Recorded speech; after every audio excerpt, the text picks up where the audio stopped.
नमस्कार, मैं हूं अदिति विश्वकर्मा आपके साथ और आप देख रहे हैं आर्या न्यूज। बुलेटिन की शुरुआत करते हैं इस वक्त की अहम खबरों के साथ। झारखंड के सिंहभूम में प्रधानमंत्री नरेंद्र मोदी ने कहा कि कांग्रेस और जेएमएम नेता आपके पास क्या मुंह लेकर आते हैं। वे इतने बेशर्म हैं कि घोटालों और भ्रष्टाचार में फंसने के बाद भी उन्हें इसकी परवाह नहीं है। आप ऐसा क्यों सोचते हैं? वे सरकार बनाने के लिए इतने उत्सुक हैं? क्या आपको लगता है कि क्या आपकी भलाई के लिए हैं? वे दिल्ली में सरकार बनाना चाहते हैं क्योंकि 2014 से पहले उन्होंने देश को लूटने के अलावा कुछ नहीं किया। उनकी सरकार आदिवासियों को दिन दहाड़े मार रही है। वे आदिवासियों के बीच आतंकवादियों का आतंक कायम करना चाहते हैं। कांग्रेस और जेएमएम आपसे किस मुंह से वोट मांगने आते हैं? ये कितने बेशर्म है।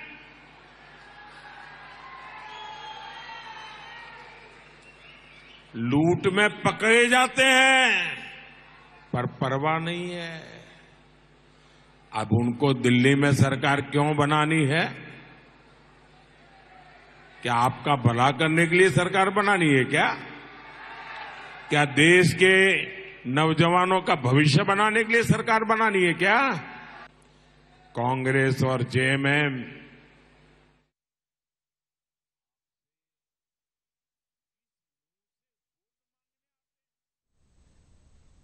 महाराष्ट्र के सांगली में एक सार्वजनिक रैली के दौरान केंद्रीय गृह मंत्री अमित शाह ने कहा कि मैं नकली शिवसेना के प्रमुख उद्धव ठाकरे से पूछना चाहता हूं कि आपको महाराष्ट्र के लोगों के सामने स्पष्ट करना चाहिए क्या सीए लागू होना चाहिए या नहीं, पीएफआई पर बैन लगना चाहिए या नहीं, राम मंदिर बनना चाहिए या नहीं, या राम मंदिर बनना अच्छी बात या बुरी बात, 3 तलाक हटाना अच्छी बात थी या नहीं। उद्धव जी इसका जवाब नहीं देंगे क्योंकि वे डरे हुए हैं।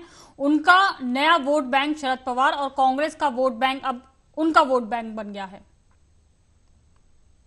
उद्धव ठाकरे जी को स्पष्ट पूछने आया हूं, उद्धव जी आप महाराष्ट्र की जनता के सामने स्पष्ट करिए, सीए लाना चाहिए या नहीं लाना चाहिए, पीएफआई पर बैन लगाना चाहिए या नहीं लगाना चाहिए, राम मंदिर बना अच्छा हुआ या बुरा हुआ, सीए आया अच्छा हुआ या बुरा हुआ, और ट्रिपल तलाक हटा ये अच्छा हुआ या बुरा।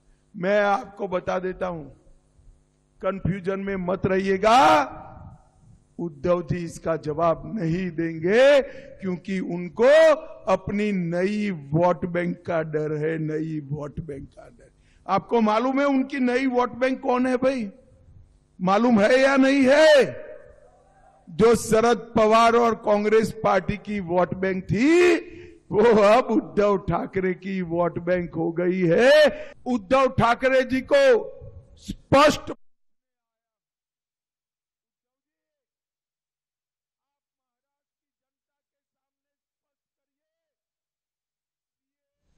उत्तर प्रदेश की रायबरेली लोकसभा सीट से कांग्रेस उम्मीदवार राहुल गांधी के नामांकन दाखिल करने पर राजस्थान के पूर्व सीएम और कांग्रेस नेता अशोक गहलोत का कहना है कि नामांकन दाखिल हो गया है, हम भारी बहुमत से जीतेंगे, राहुल गांधी जीतेंगे। पीएम मोदी क्या कहते हैं इसकी हमें परवाह नहीं।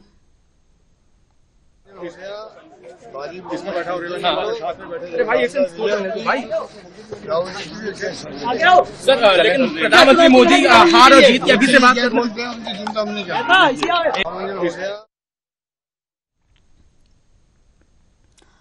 मंडी से कांग्रेस के लोकसभा उम्मीदवार विक्रमादित्य सिंह कांगड़ा लोकसभा क्षेत्र में कांग्रेस की जीत का दावा किया है। बता दें कि कांग्रेस ने कांगड़ा लोकसभा क्षेत्र से आनंद शर्मा को अपना उम्मीदवार घोषित किया है।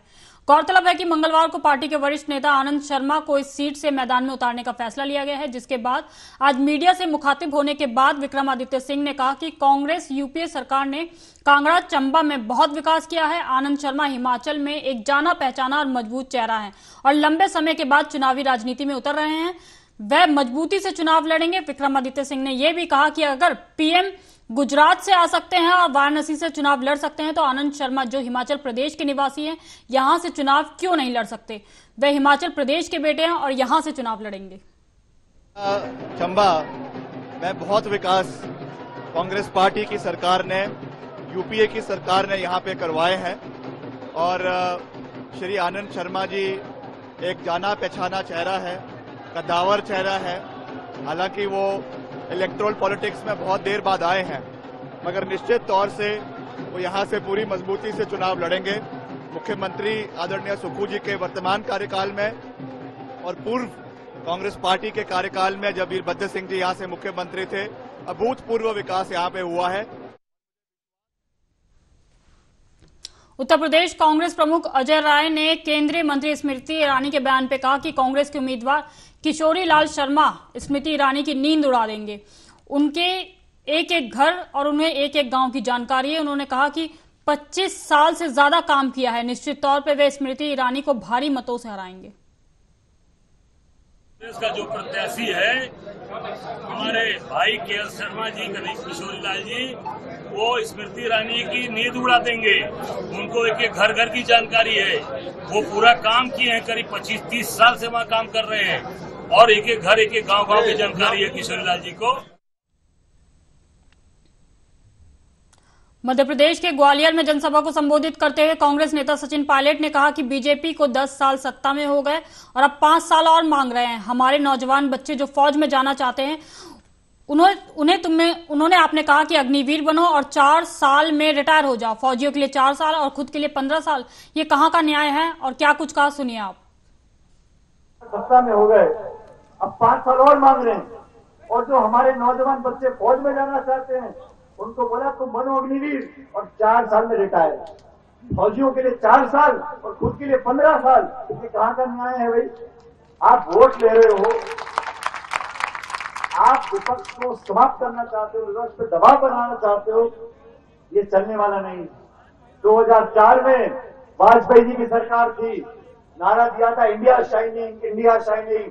जब वोट पड़े और परिणाम आए तो कांग्रेस की सरकार बन गई। 20 साल बाद वही होने जा रहा है। ये लोग बहुत हवा में घूम रहे हैं, 400 पार, 500 पार, 600 पार, कुछ होने वाला नहीं है।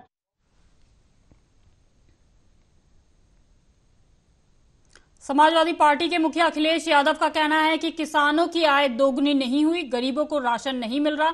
सरकार किसानों का कर्ज माफ नहीं कर पाई, लेकिन माफ कर दिया उद्योगपतियों का कर्ज। 80% युवा बेरोजगार है। हर परीक्षा का पेपर लीक हो रहा है, लेकिन सरकार के पास इसका कोई जवाब नहीं है। इस बार साइकिल की रफ्तार इतनी तेज है कि इसे कोई रोक नहीं सकता।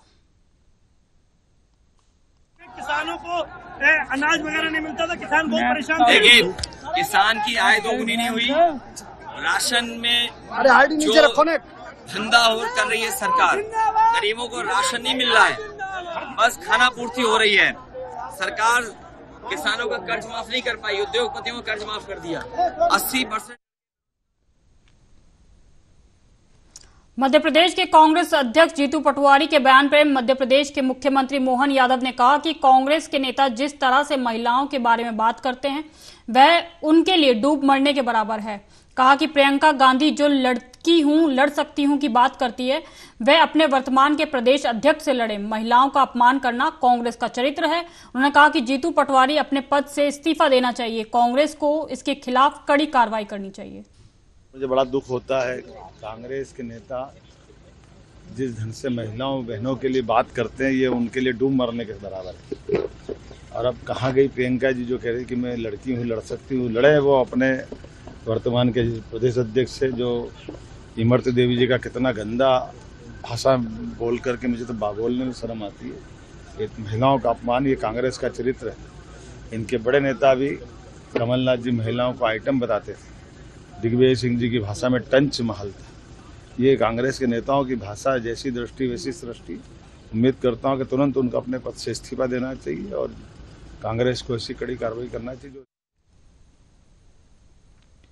हरियाणा के पूर्व गृह मंत्री अनिल विज ने कांग्रेस नेता राहुल गांधी के रायबरेली से चुनाव लड़ने पर निशाना साधा है। उन्होंने कहा, डर गया भाई, डर गया, राहुल गांधी डर गया। कांग्रेस ने शुक्रवार को 2 हाई प्रोफाइल सीट अमेठी और रायबरेली के लिए अपने उम्मीदवारों के नाम का ऐलान किया है। पार्टी ने अमेठी से स्मृति ईरानी के विरोध में जहां किशोरी लाल शर्मा पर दाव लगाया, तो वहीं रायबरेली से राहुल गांधी को चुनावी मैदान में उतारा है। अनिल विज ने कहा कि राहुल को अमेठी की जनता को अपने काम का हिसाब देना था, इसलिए उन्होंने रायबरेली से चुनाव लड़ने का फैसला किया है। सच्चाई ये है कि कांग्रेस नेता ने आज तक अमेठी की जनता के लिए कुछ नहीं किया। राहुल गांधी जी डर गए हैं, उनकी हिम्मत नहीं पड़ रही कि स्मृति ईरानी के आगे अमेठी से जो उनकी परंपरागत सीट रही है वहां से चुनाव लड़े, क्योंकि वहां तो फिर हिसाब देना पड़ेगा, लोगों को हिसाब देना पड़ेगा, इसलिए वो रायबरेली से चुनाव लड़ रहे हैं। डर गया भाई, डर गया, राहुल गांधी डर गया, डर गया भाई, डर गया। हरियाणा के गुरुग्राम लोकसभा सीट से कांग्रेस के प्रत्याशी राज बब्बर ने आज दोपहर को लघु सचिवालय में नामांकन पत्र दाखिल किया। इस दौरान पूर्व सीएम भूपेंद्र सिंह हुड्डा भी उनके साथ पहुंचे। कांग्रेस की ओर से गुरुग्राम के मोड़ चौक के एक मैदान में जनसभा की गई। कांग्रेस के प्रदेश अध्यक्ष उदय बान भी इस दौरान मौजूद रहे। आपको बता दें कि राज बब्बर को हुड्डा के कारण ही कांग्रेस का टिकट मिला है और इसी के चलते उनकी जीत का रास्ता भी हुड्डा की टीम ही तैयार कर रही है। कांग्रेस की सभा में गुरुग्राम के कांग्रेस प्रत्याशी राज बब्बर ने कहा कि ना तो मैं बाहरी हूं और ना ही मैं भारी हूं, मैंने लोगों के दिल में जगह बनाई है। गुरुग्राम में बीते 10 साल में कोई विकास नहीं हुआ। अगर गुरुग्राम की समस्या का समाधान हो गया तो मुझे वोट मत देना, लेकिन अगर मिलेनियम सिटी में समस्याओं का अंबार हो तो मुझे वोट देना। भाजपा सरकार ने गुरुग्राम में मेट्रो का एक पिलर तक नहीं लगाया। उन्होंने कहा कि मैं दावत के लिए नहीं आया हूं, मैं आपके दिल में बसने के लिए आया हूं। मैं आगरा से सांसद रहा, मैंने वहां कोई इमारत नहीं बनाई, लेकिन मैंने लोगों के लिए विकास कराया है। कोई रणनीति नहीं है, लोगों के बीच में जाना है, जिस राह लोग बुलाएंगे उस राह चल देंगे। मैं तो उस तरह का व्यक्ति हूं कि अपने आप को ये कहूं कि मैं उसके यहाँ जाऊंगा, इसके यहाँ नहीं जाऊंगा, मैं उसको नहीं मानता। जो कभी हमारे साथ नहीं रहा मैं उसके यहाँ भी जाऊंगा और जाने के बाद ये कहूंगा कि मैं यहाँ पर कोई अपना ग्रुप बनाने या गिरोह बनाने नहीं आया हूँ, बल्कि मैं यहाँ पे गुड़गांव की सेवा करने के लिए आया हूँ, गुड़गांव के रहने वालों की खिदमत करने के लिए आया हूँ। Congress party, Congress party.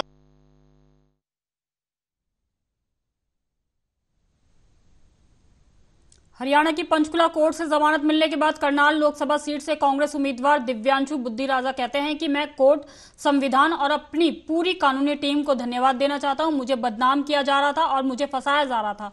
मैं मनोहर लाल खट्टर से कहना चाहता हूं कि अब मुझे जमानत मिल गई है, लेकिन जनता की अदालत में आपको दोषी ठहराया जाएगा। जाको राखे साइया, मार सके ना कोई, बाल भी बांका कर ना सके, चाहे खट्टर जी हो या कोई। मैं माननीय न्यायालय का, हमारे देश के संविधान का और पूरी मेरी लीगल टीम का, काउंसिल का मैं धन्यवाद करता हूं कि एक षड्यंत्र के तहत मुझे फंसाने की कोशिश की जा रही थी, मुझे बदनाम करने की कोशिश की जा रही थी और उन मुकदमों की बात की जा रही थी जो मैंने लोगों के लिए मुकदमे अपने सर पर लिए। लेकिन आज माननीय न्यायालय ने मुझे राहत दी है, मैं दिल की गहराइयों से धन्यवाद करता हूँ। और मनोहर लाल जी, मुझे तो अदालत से जमानत मिल गई, लेकिन अब जनता की अदालत में आप आइए, लोग फैसला करेंगे। मैं तो आपके चैनल के माध्यम से आमंत्रित करता हूं पूर्व मुख्यमंत्री को, जनता की अदालत का समय आप तय कीजिए। सपा उम्मीदवार डिंपल यादव ने बीजेपी पे हमला बोलते हुए कहा कि बीजेपी डर के कारण परिवारवाद की बात करती है। साथ ही कहा कि बीजेपी देश में लोकतंत्र को ध्वस्त करना चाहती है। कांग्रेस नेता जयराम नरेश ने कहा कि पीएम मोदी से हमारा सीधा सवाल है कि क्या आप दलित, आदिवासी और ओबीसी के लिए आरक्षण के 50% सीमा हटाएंगे। साथ ही कहा कि कांग्रेस ने ऐसा करने की गारंटी दी है, इस पर आप जवाब दीजिए।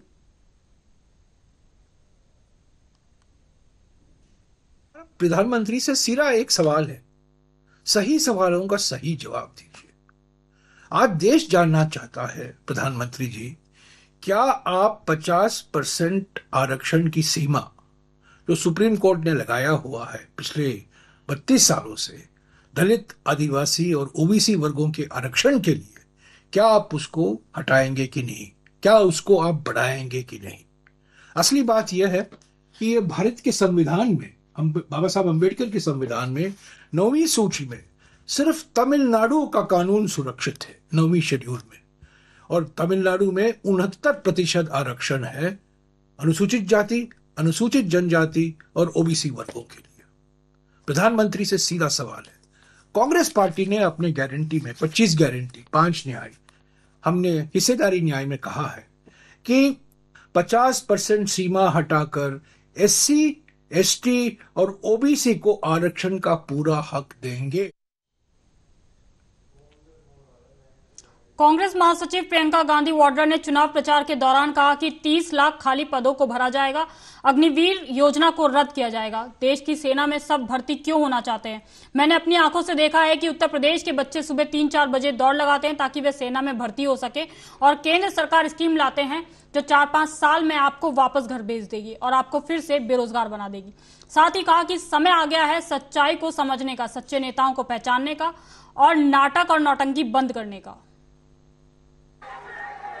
बहुत सत्ता जिसके पास हो जाती है ना, सुन लो, जिसके पास बहुत सत्ता हो जाती है वो अक्सर अहंकारी हो जाता है। क्या होता है कि आसपास के लोग जो होते हैं सच नहीं बोलते, आसपास के लोग जो होते हैं वो चमचागिरी करते हैं, सच्चाई नहीं बोलते, डरते हैं। आज मोदी जी के पास इतनी सत्ता है कि पूरे जितने भी अधिकारी हैं, उनके साथी हैं, उनसे डरते हैं। ये बात सच है। तो जब डरते हैं तो देश की सच्चाई कैसे बताएंगे? मोदी जी आपके बीच तो आते नहीं है, तो उनको पता कैसे चलता है? मैं नहीं हूं, इतनी सत्ता हो गई है, इतना अहंकार हो गया है कि ये जनता से, पब्लिक से कट चुके हैं। एक दूसरा नेता है इस देश में, राहुल गांधी, जो 4000 किलोमीटर पैदल चला, कन्याकुमारी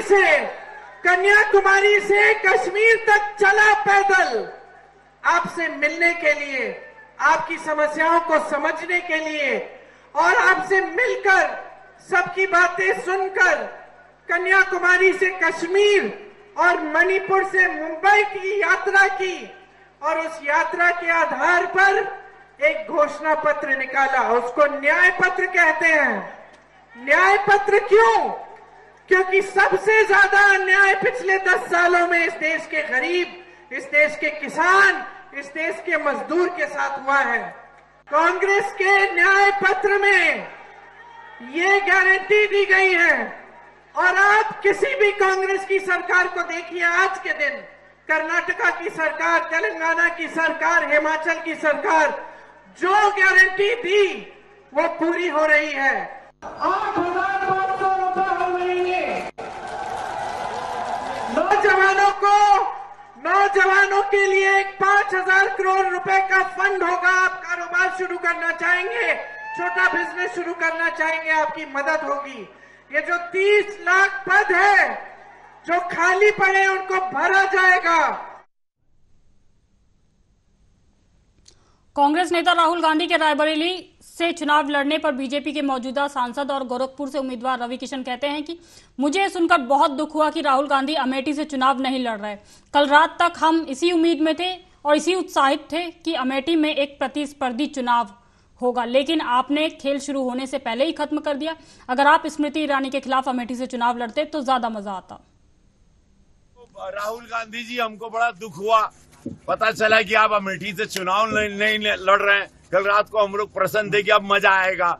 अब मतलब आया ऊंट पहाड़ के नीचे, वो खेल आप बंद कर दिए। अच्छा एक बात बताइए, वायनाड से मेरे सारे कार्यकर्ता जानना चाह रहे हैं, वायनाड से आप लड़ रहे हैं, फिर यूपी में काहे नहीं लड़ते हैं? यूपी से आप लोगों को सब कुछ दिया है, यूपी ने प्रधानमंत्री बनाया आप लोगों को, यूपी ने गांधी परिवार का नाम दिया, तो राहुल गांधी ये चीटिंग है, ये अच्छा नहीं भाई लोग, गलत कहला तू।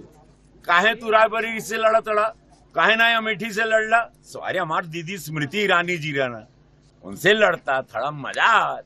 चुनाव तो वही होता है जब मजा होता है, वन साइड मैच थोड़ी मजा कोई लेता है। गलत कहला हो राहुल जी, एक मतलब मान जा।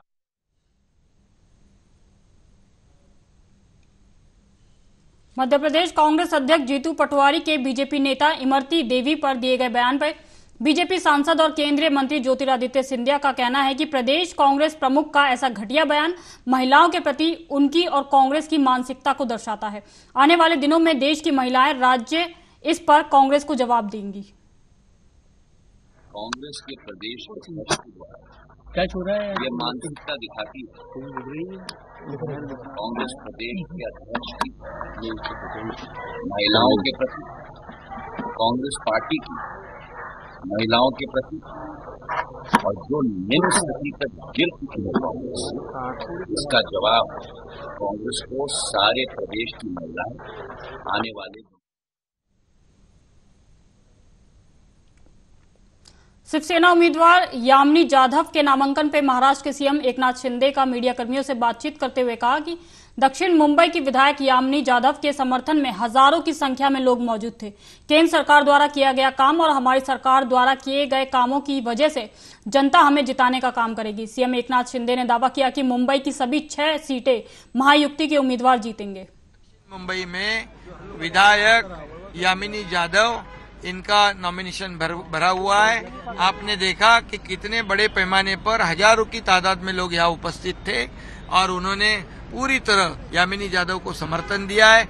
ये महायुति का बाले किला है, यह गढ़ है और इसलिए ये गढ़ कायम रहेगा।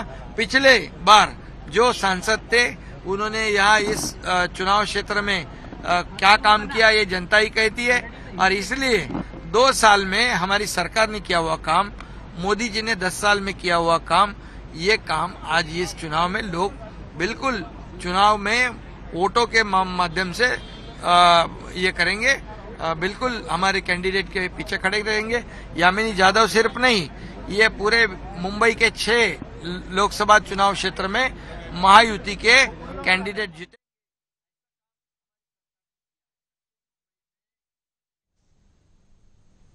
बहरहाल अभी के इस बुलेटिन में बस इतना ही। देश दुनिया की तमाम खबरों के लिए आप देखते रहें आर्या न्यूज।